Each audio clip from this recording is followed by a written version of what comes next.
Thank you for having you here in my channel. I am Malu and this is MB Kitchenette. And today I will give you a lecture for salad. This is a layer salad and it's layer upon layer upon layer of savory, delicious goodness. To begin, let's prepare all ingredients. Let's peel one piece of carrot, cut and finely slice and then set aside.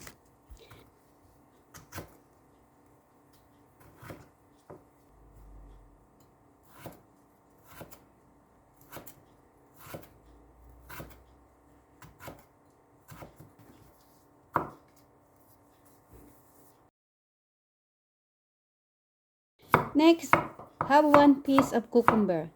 Same of what we did with the carrots. We cut and finely slice and then set aside.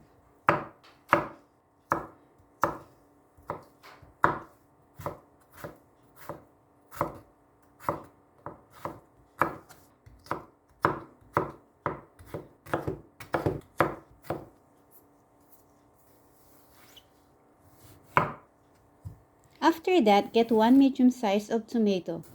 This time, we need to cut into cubes.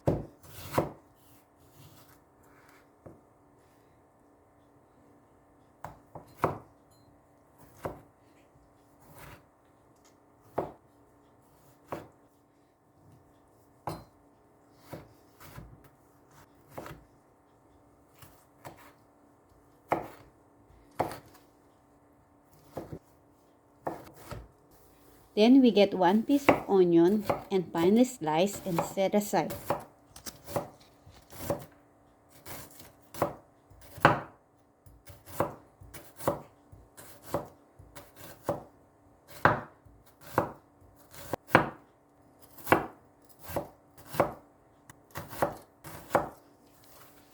And then get the lettuce and cut.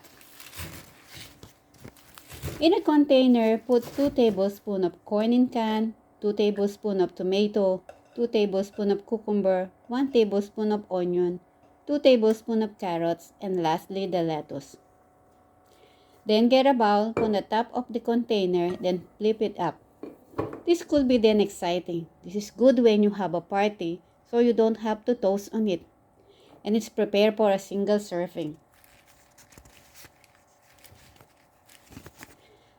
Top it with mozzarella and your favorite salad dressing, salad herbs and spice, and toast it with balsamico. If you watch today's video, you enjoy and learn from it, subscribe on my channel to be always notified for my next recipe.